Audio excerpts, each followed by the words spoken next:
So release and embrace, part 2, right? If you weren't here a couple weeks ago, or a few weeks ago, there was snow in between. I had talked to you about the Lenten booklet that came out, and the theme for the year from Unity Worldwide Ministries was Fast and Feast. And in meditation, as I was thinking about the words fasting and feasting, I decided that we needed to go one step further, take it one level up, and do something where it would be on a more permanent basis. If I fast from something, that sometimes indicates to me I might go back to it. As in fasting from chocolate, and then the Easter bunny comes, right?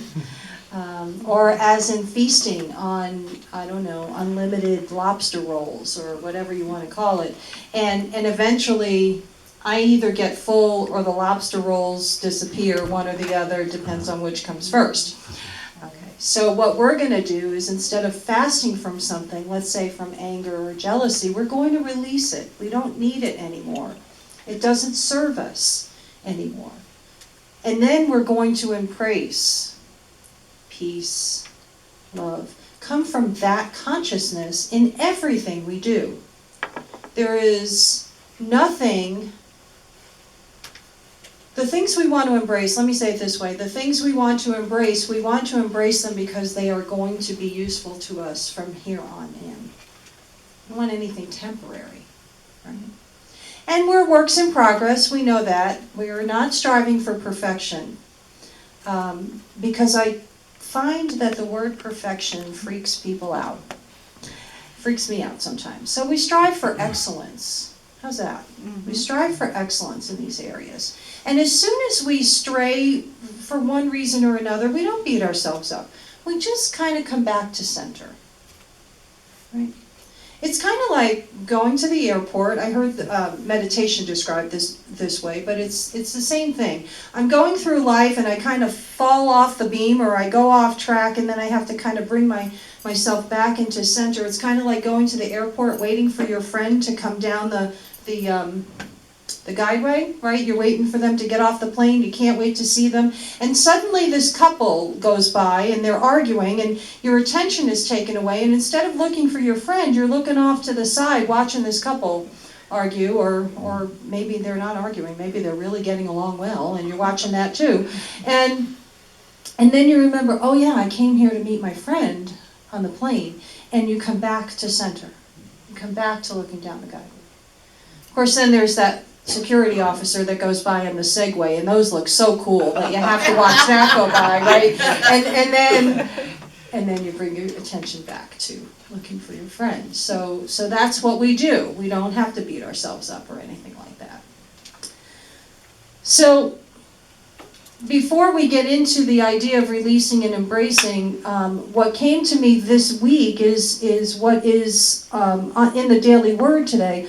All things are possible through the ageless omnipotence of my sacred self.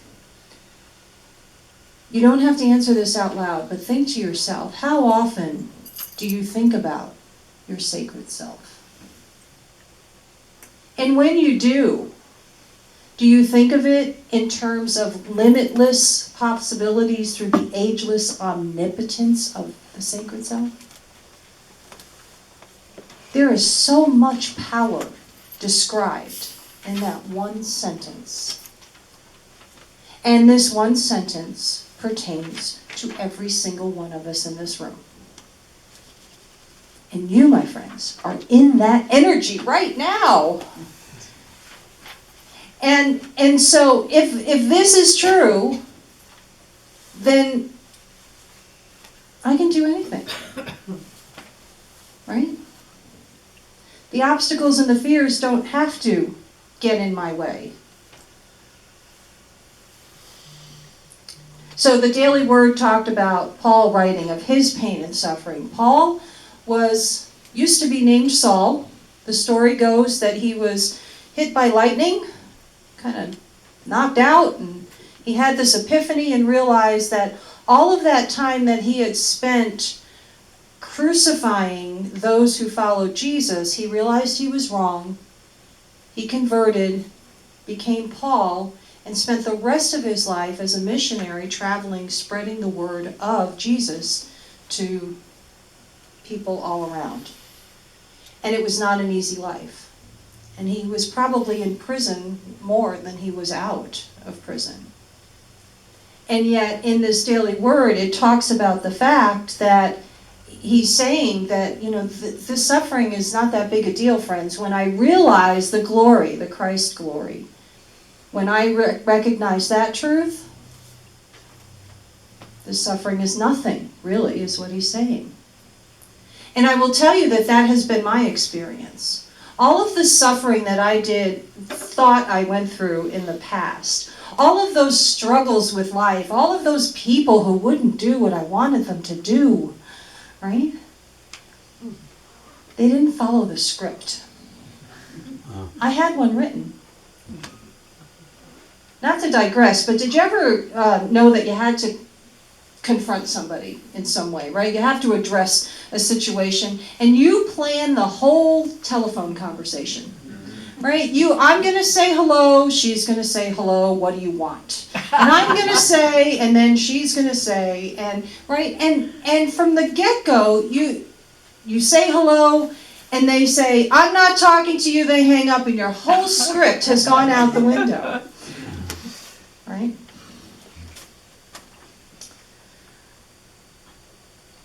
It doesn't have to be that way. Life doesn't have to be that much of a struggle. That does not mean that we are not going to have challenges from time to time. But struggle comes when I make it a struggle up here. Does that make sense? Mm-hmm. Yeah. Okay? I'm the one that does that part of it. I'm the one that says that someone is saying something to be mean when they may not be at all. I'm the one who interprets what's going on around me and makes it mean certain things. I have shared this with you before. I've had people in my life who have said to me, you haven't done enough, and I made that mean I wasn't enough. It's not the same thing, and it's not what those people meant. They simply meant I wasn't studying enough, I wasn't giving enough, I wasn't there enough, I wasn't committed, whatever the enough was. They were not labeling me not enough. Okay, so that's important. So when I recognized that I was in control and in charge of my interpretations, I can go in a new direction at any time. I can decide that someone really doesn't mean me harm. I can decide that someone is just struggling right now and I'm going to give them the benefit of the doubt. I'm going to take care of myself too. Right? It's a little bit of a balancing act from time to time. But I can come at everything in a kind and loving way. That's my phrase. When I used to work for a company down in Florida that had absolutely nothing to do with spirituality, I used to tell the people that I managed, now go to so-and-so, because they were having a conflict, but do it in a kind and loving way. And that became the funny joke in the office. Oh, if we go to Kathleen, she's going to tell us to be kind and loving.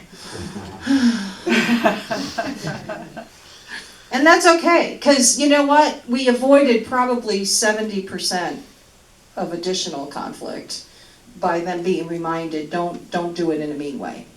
You don't have to do it in a mean way.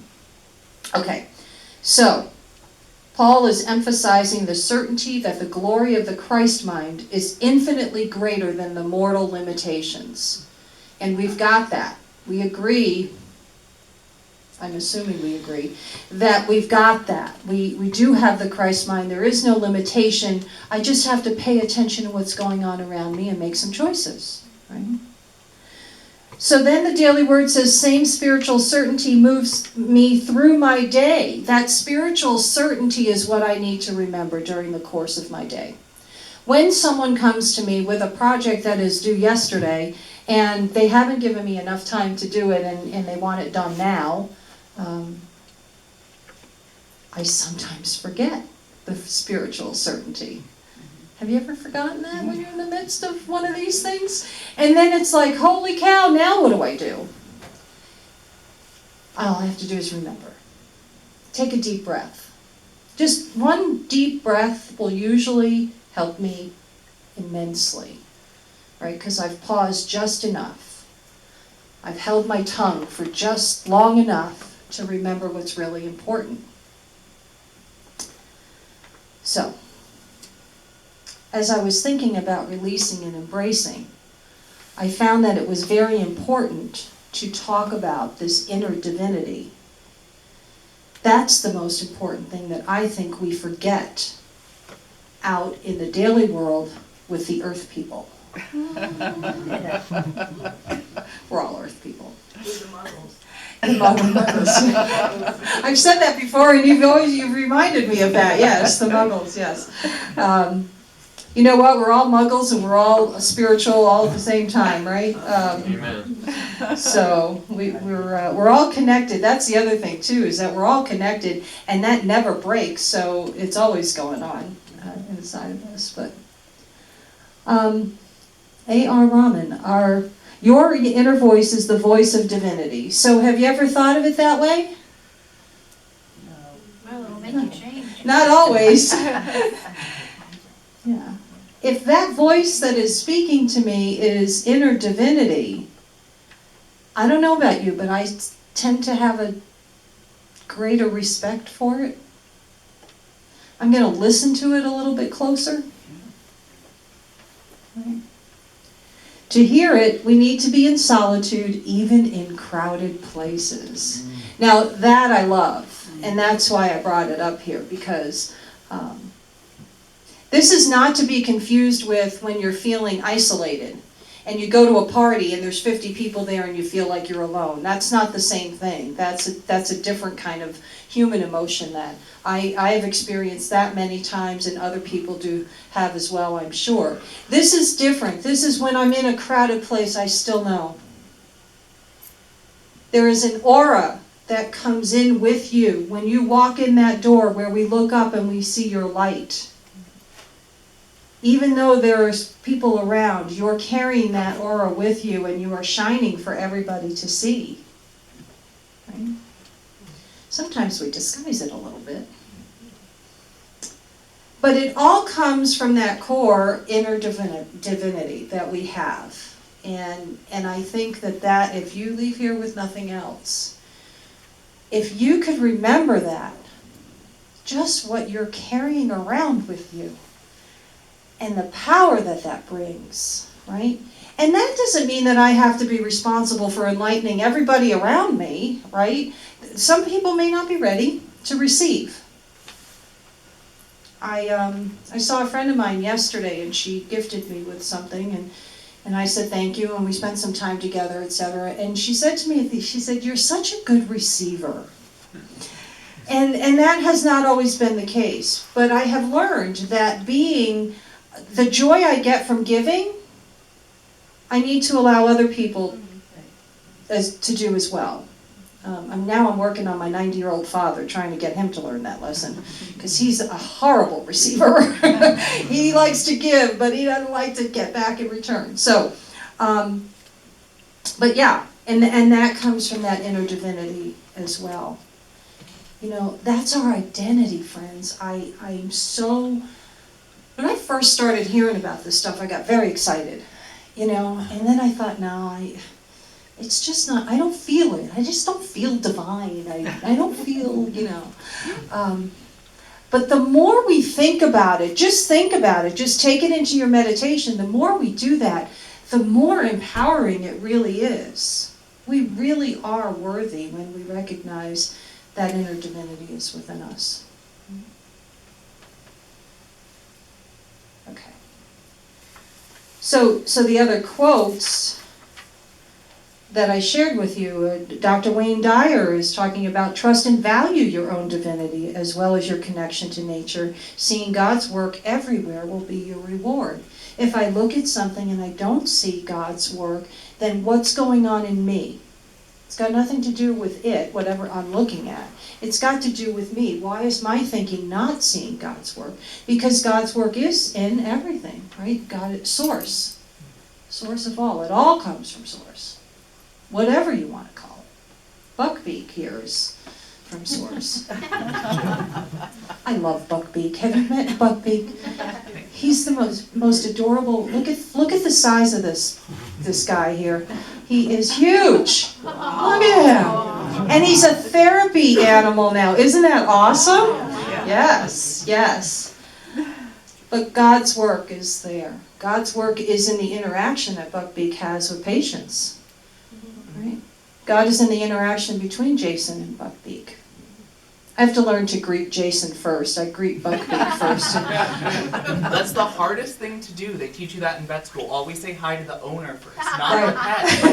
I'm here for the owner. So I say hello to the family. Yeah. Like, hi, Buckbeak's family. That's how you get around it. There you go. We've all learned listen, it has nothing to do with my lesson today about releasing and embracing. We've just learned a very, very valuable lesson. No. Greet the family. Oh my gosh. Martha Smock was a Unity teacher at one point. She's written some books. You are meant to know that God is in you. You are meant to express the Christ in you.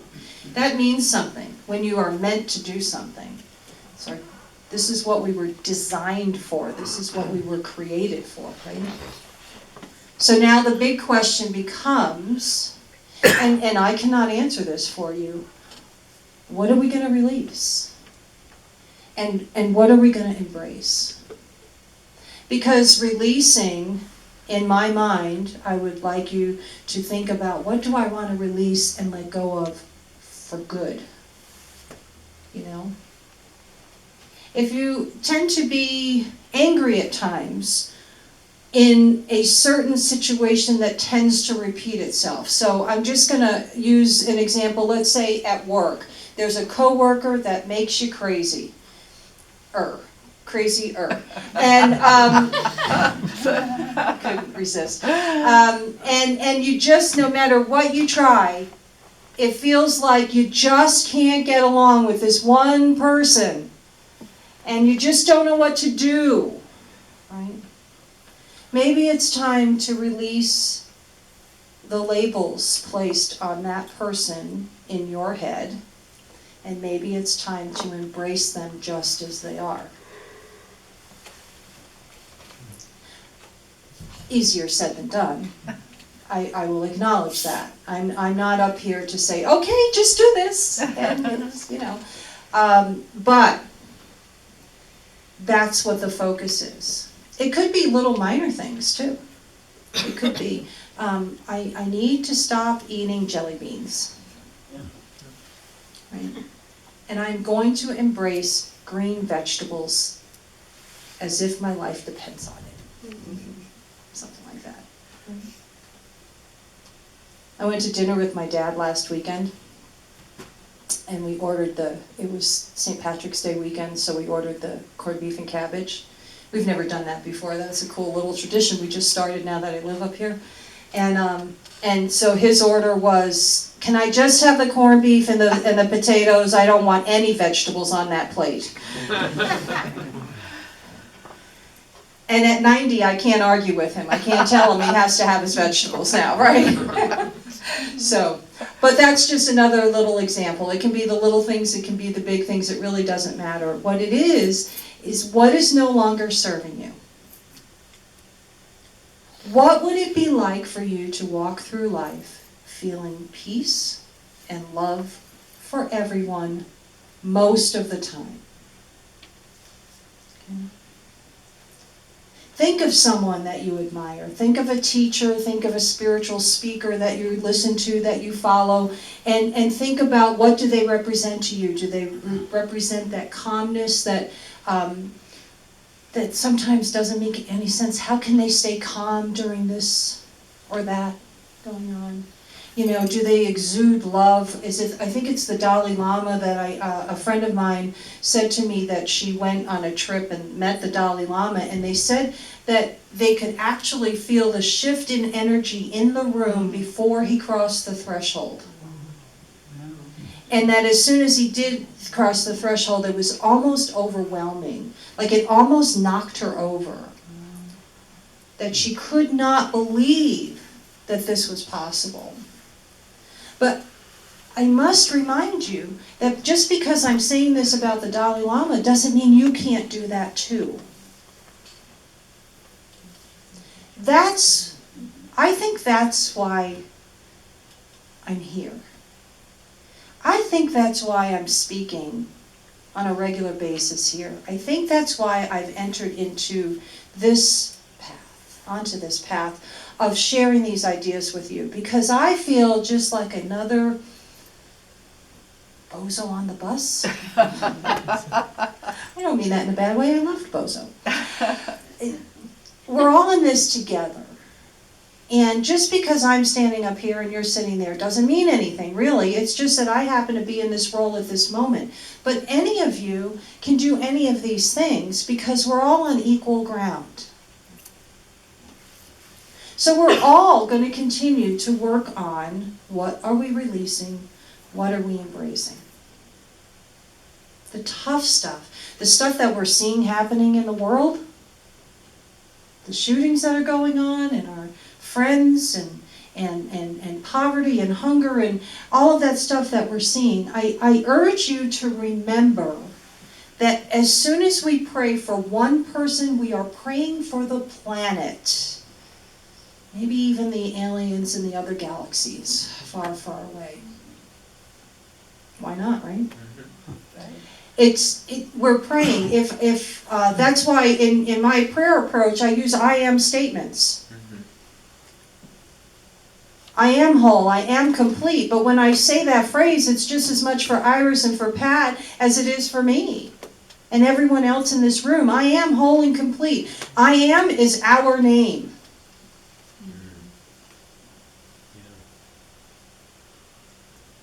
So, I'm excited about this.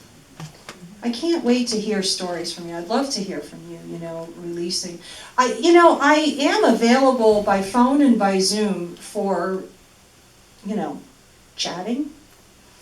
If you need a little spiritual coaching, I'm available. Don't forget that. We have our email address on the bulletins and things like that. You can always reach out to me. We can work things out. I have a little experience as a life coach as well. I have a little experience with life. But if you have questions about these lessons that I'm doing, if you have questions or ideas or something's happened for you that is a victory, or you have an issue that feels like too big a challenge, don't ever hesitate to contact me. I know I'm in Hartford, but I'm reachable. So I encourage you this week to continue to focus in your prayer time, in your meditation, what am I releasing and what am I embracing? And if you don't have anything in mind, you don't have to, that's okay. Something will come up. That inner voice will talk to you. Are you ready to focus on that this week? Yes. Yeah?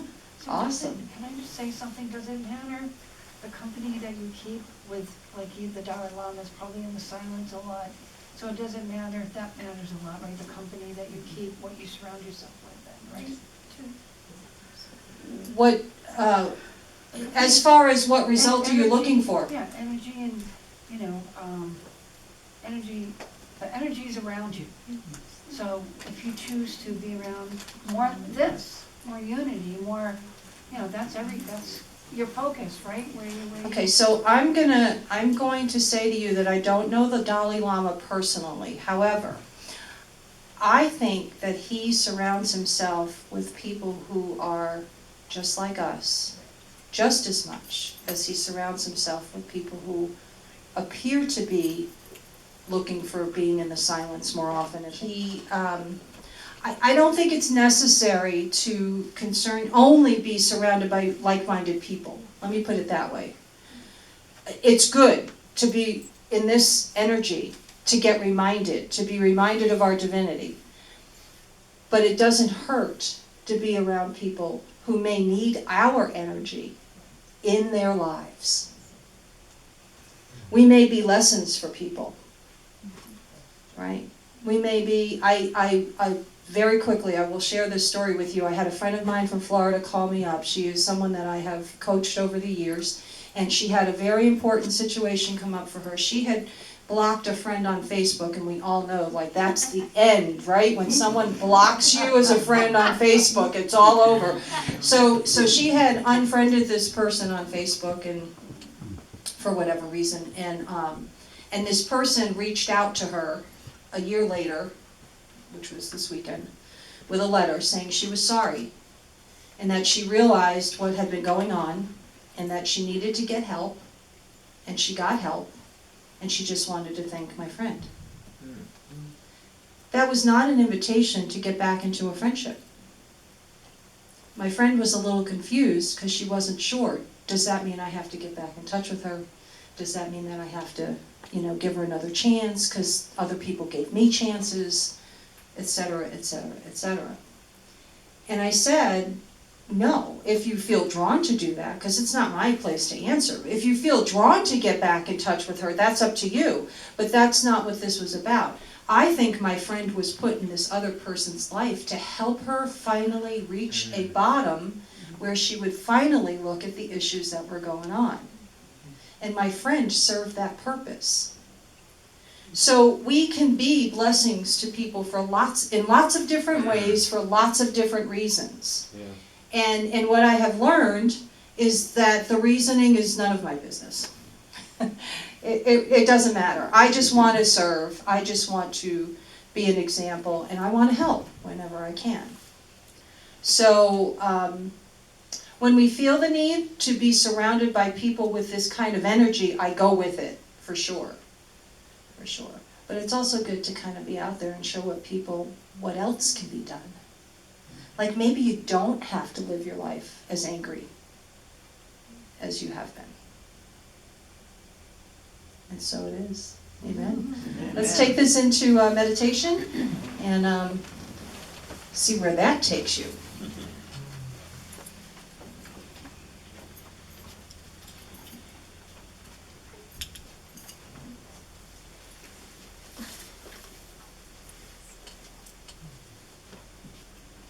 Okay. Invite you to get comfortable. If you want to turn that light off, you can. It's up to you. There you go. All right. Take a couple of deep breaths.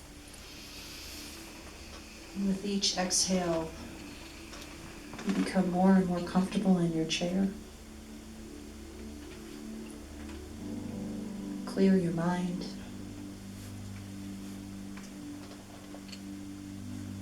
Just be in this moment.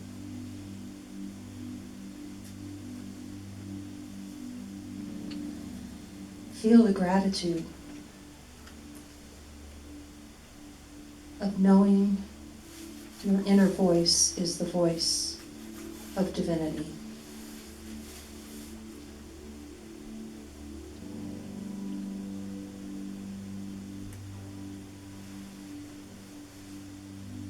God is in you.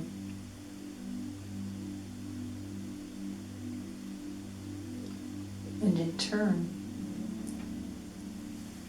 you express the Christ in you.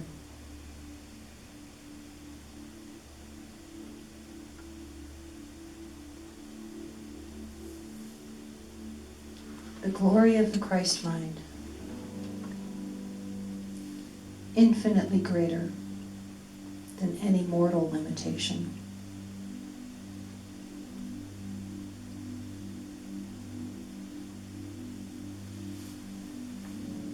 We are ready to release and embrace.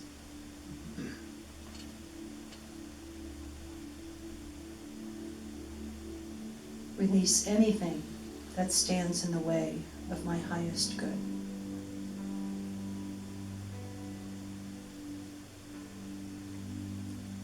Embrace all that is truth, absolute truth.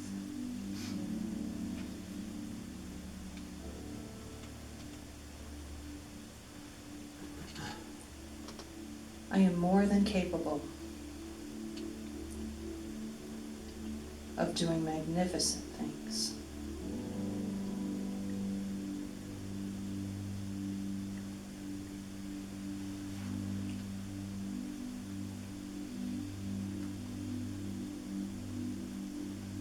take these thoughts now into the silence.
I am ready to move gratefully forward.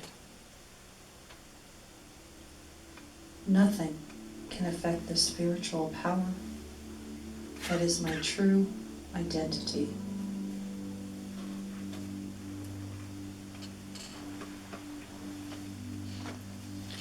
Nothing can affect the spiritual power that is my true identity.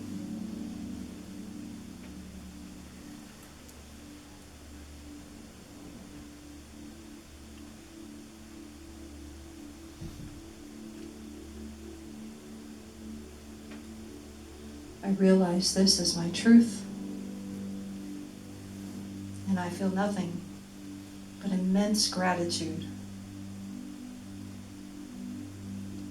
for my ability to open my heart and my mind to these ideas and welcome them.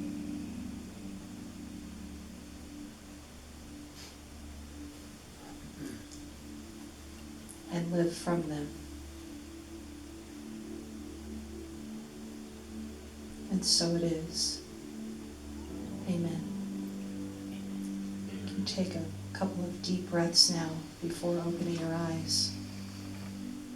Come back to this time and place. And when you're ready, you may open your eyes.